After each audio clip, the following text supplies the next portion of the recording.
नमस्कार, मैं हूं आपके साथ हर्ष भारद्वाज। सोशल मीडिया से उपजी कॉकरोच जनता पार्टी अब सड़क की राजनीति कर रही है। कॉकरोच जनता पार्टी ने 6 जून को दिल्ली के जंतर मंतर पर विरोध प्रदर्शन की घोषणा की।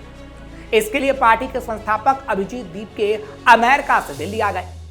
पार्टी ने 3 जून को एक प्रेस कॉन्फ्रेंस में अपने प्रवक्ता की घोषणा की। सौरभ दास, विजेता दहिया, आशुतोष शांका को पार्टी का आधिकारिक प्रवक्ता बनाया गया। बाद में वैष्णवी गौर और कई और प्रवक्ता भी बनाए गए। लेकिन क्या आपको पता है कि अभिजीत दीपके से लेकर ये बाकी नाम विवादों से जुड़े रहे हैं।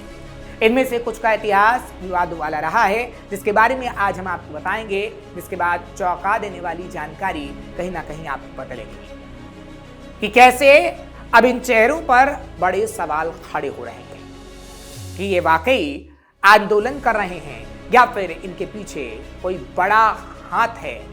और आज इसी सवाल को हम उठाएंगे और अहम जानकारी इन प्रवक्ताओं के बारे में आपको देंगे। सीजेपी पार्टी बनाई जाती है, उसमें प्रकाश राज, प्रशांत भूषण, पूनम वांगचुक, रौनक खत्री, विजय कुमार समेत कुछ सोशल मीडिया यूजर्स कॉकरोच जनता पार्टी का समर्थन करने पहुंच जाते हैं। आलोचक इसे एक प्रायोजित ऑनलाइन पॉलिटिकल थिएटर करार देते हैं। उनका कहना होता है कि पूरी तरह से एक पैकेज डिजिटल कैंपेन है जिसे विपक्षी दल द्वारा राजनीतिक हित साधने के लिए तैयार किया गया है। उन्होंने इसके विरोध करने के तरीके पर भी सवाल उठाए और प्रदर्शन केवल सस्ती लोकप्रियता पाने के लिए है, ये भी कहा गया। बताया कि कैसे कैसे आगे आने वाले समय में इसका भविष्य रहेगा और आज वैसी ही तस्वीर सामने आ रही है। और अब जब इस प्रदर्शन को विपक्षी दलों का समर्थन मिल रहा है तो ये बात पूरी तरीके से सच होती हुई भी नजर आ रही है। सीजेपी अब काफी विवादों में है और उनकी पार्टी के लोग भी, जिसमें पहला नाम है सौरभ दास। कॉकरोच जनता पार्टी के प्रवक्ता घोषित किए गए सौरभ दास अपने बयानों और पत्रकारिता के दौरान झूठी और भ्रामक जानकारी फैलाने के लिए हमेशा से विवादों में रहे। पिछले साल 25 नवंबर को इंडिया गेट पर हुए प्रदूषण विरोधी प्रदर्शनों में सौरभ दास शामिल थे। सौरभ दास ने इस दौरान खूंखार नक्सली मदवी हिडमा के समर्थन में तुम कितने हिडमा मारोगे, हर घर से हिडमा निकलेगा का नारा दिया था। उन्होंने प्रदर्शनकारियों के खिलाफ राष्ट्रीय सुरक्षा से जुड़े प्रावधान लागू करने के लिए पुलिस की आलोचना की थी। उकसाया था कुछ लोगों को कि जाइए पत्थरबाजी करिए। 2024 में दास ने वामपंथी प्रचार पत्रिका द कारवा में मुख्य न्यायाधीश के खिलाफ एक लेख लिखा, जिसमें उन्होंने न्यायपालिका में पक्षपात को लेकर चिंता जताई। लेख में दास ने सीजेआई डीवाई चंद्रचूड़ को मोदी सरकार का बेहद करीबी बताते हुए उनके द्वारा सुनाए गए महत्वपूर्ण फैसलों पर सवाल उठाए और राम जन्मभूमि ज्ञानवापी से जुड़े फैसलों की भी आलोचना की थी। यानी हिंदू विरोधी भी इन्हें कहा जाता है। फरवरी 2020 में दिल्ली दंगों के दौरान सौरभ दास ने पोस्ट कर इस्लामवादियों द्वारा प्रायोजित हिंसा को हिंदुत्व की रणनीति करार दिया और मुसलमानों के समर्थन में खड़े रहे। 2024-25 में दास ने बार बार उमर खालिद की जेल की सजा का भी जिक्र किया। दिल्ली दंगों की साजिश के मामले में आरोपी गुलफिशा फातिमा का समर्थन भी किया था। जनवरी 2024 में अयोध्या में राम मंदिर के उद्घाटन के बाद दास ने लोगों से कहा कि वो दूसरी मस्जिदों के नीचे मंदिर होने का दावा ना करें।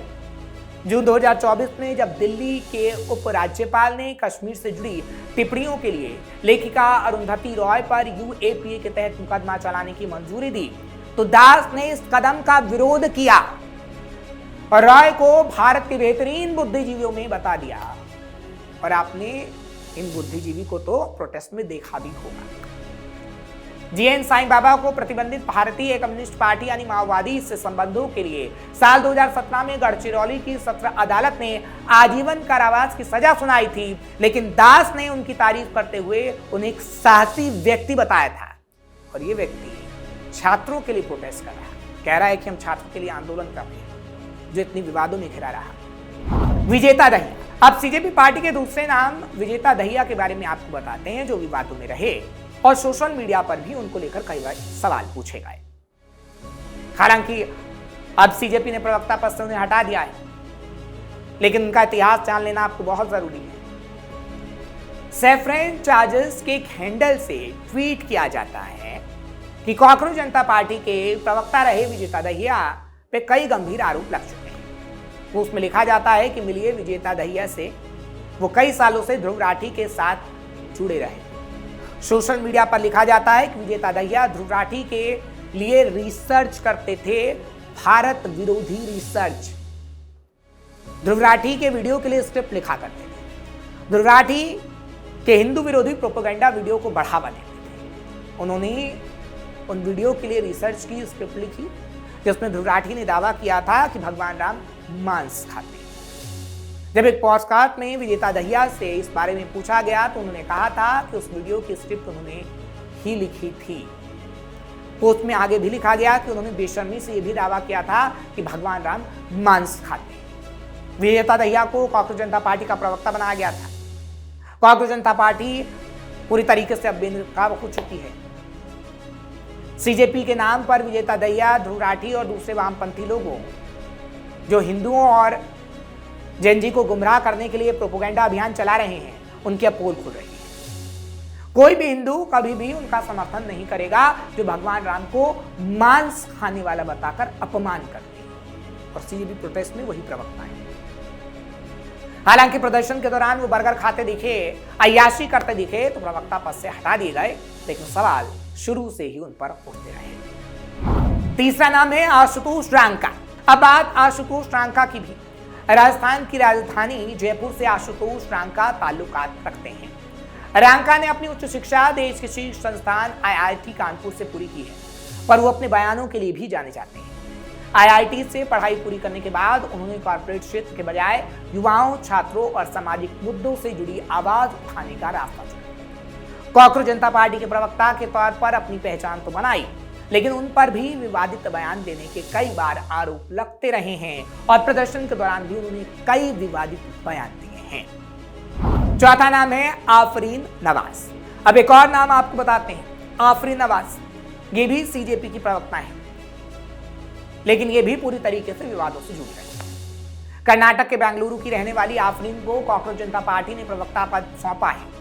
उन्होंने बताया कि एमबीए करने के बाद एक अच्छी नौकरी कर रही थी। सोशल मीडिया के माध्यम से कॉकरोच जनता पार्टी के आंदोलन की जानकारी मिली तो उन्होंने बताया कि जब छात्रों की परेशानियां और शिक्षा व्यवस्था से जुड़े मुद्दों को करीब से समझा तो लगा केवल नौकरी करना ही काफी नहीं है, बल्कि समाज के लिए भी कुछ करना चाहिए।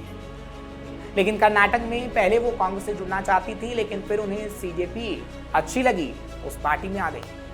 हालांकि इसकी कोई आधिकारिक पुष्टि नहीं कि वो कांग्रेस में जाना चाहती थी। और ये मुसलमानों के हक में ज्यादा बोला करती हैं, हिंदू के खिलाफ भी नजर आती हैं। चलिए अब उस मुख्य किरदार का भी जिक्र करते हैं जो सीजेपी का सरदार है, क्योंकि वो नाम है अभिजीत दीपके। सीजेपी संस्थापक अभिजीत दीपके हाल ही में अमेरिका की बोस्टन यूनिवर्सिटी से पढ़ाई करके लौटे हैं, यानी बोस्टन विश्वविद्यालय से अमेरिका की। सुरक्षा एजेंसी इस बात की जांच कर रही है कि कहीं सीजेपी मूवमेंट को विदेशों से फंडिंग या लॉजिस्टिक सपोर्ट नहीं मिल रहा, क्योंकि इस बात का अंदेशा है, जैसा कि बांग्लादेश और नेपाल के छात्र आंदोलन में देखा गया था। इतना ही नहीं, तथाकथित गैर राजनीतिक आंदोलन के पीछे विपक्ष के छिपे हुए हाथ होने के भी आरोप लगते हैं। इसकी जांच भी जारी है। अभिजीत दीपके जैसे नेता विदेश से लौटकर नेतृत्व संभाल रहे हैं, जबकि उनके करीबी बताते हैं कि इन दिनों वो नौकरी की तलाश कर रहे थे, लेकिन कोई ऐसा व्यक्ति था जो उन्हें भारत भेजना चाहता था। जब तक नई नौकरी नहीं मिल जाती, उन्होंने जंतर मंतर की राजनीति को ही अपना पार्ट टाइम रोजगार बनाने का फैसला किया, क्योंकि उन्हें पता था कि जंतर मंतर ने अरविंद केजरीवाल, मनीष सिसोदिया से लेकर कुमार विश्वास तक को समृद्ध बनाया है। दीपके इस बात को अच्छे से समझ गए थे, बस किसी का साथ चाहते थे। अब वो साथ किसका था, विपक्षी पार्टी का या किसी और का, ये सबसे बड़ा सवाल है। और यही सवाल बार बार दीपके के लिए पूछा जा रहा है, क्योंकि वो विवादों में घिरते नजर आ रहे हैं। सीजेपी आप और सपा को फायदा पहुंचा रही है। फिलहाल कई और भी ऐसे प्रवक्ता हैं, जैसे वैष्णवी और कई और प्रवक्ताओं की भी नियुक्ति हुई है, जिनका विवादों से गहरा नाता रहा है या फिर अभी विवादों में वो हैं। ये तो हमने आपको 5 नाम बताए हैं, लेकिन किस तरीके से सीजेपी आप और समाजवादी को फायदा पहुंचा रही है वो भी आपको बताते हैं, क्योंकि ये लोग कह रहे हैं। मोना पटेल ने एक्स पर यह दावा किया कि सीजेपी को आप और समाजवादी पार्टी का हाथ है। उन्होंने 5 जून 2026 को अपने एक्स अकाउंट पर लिखा था कि कांग्रेस पार्टी का पॉलिटिकल एजेंडा यूपी में योगी आदित्यनाथ को हराना, पंजाब में आपकी जीत में मदद करना है। सीजेपी का यह आंदोलन देश हित के लिए नहीं है, इसे आपने शुरू किया और समाजवादी पार्टी ने इन पार्टियों को चुनाव जिताने में मदद करने के लिए इनका समर्थन किया। 5 जून 2026 की पोस्ट ये थी और सीजेपी पर सवाल उठाए गए थे। पोस्ट में लिखा गया कि कॉकरोचों ने मशहूर कॉन्स्टिट्यूशन क्लब में अपनी पहली प्रेस कॉन्फ्रेंस की। इस जगह पर कॉन्फ्रेंस के लिए किसी सांसद की सिफारिश जरूरी होती है। इंडिया अलायंस सदस्य और आरजेडी सांसद मनोज कुमार झा के सिफारिश पत्र ने उनकी मिलीभगत का पर्दाफाश कर दिया था कि कैसे विपक्षी पार्टियों का उनके साथ है और माहौल को खराब करने की कोशिश कर रहे हैं। फिलहाल इनकी सच्चाई हमें आपको बतानी थी, इसलिए इस स्पेशल स्टोरी के माध्यम से इन प्रवक्ताओं की सच्चाई और इसकी हकीकत आपके सामने हमने रखी है। आपको ये खबर कैसी लगी कमेंट सेक्शन में जरूर बताएं। खबर को लाइक शेयर करें, कैपिटल टीवी को सब्सक्राइब करना मत भूलें।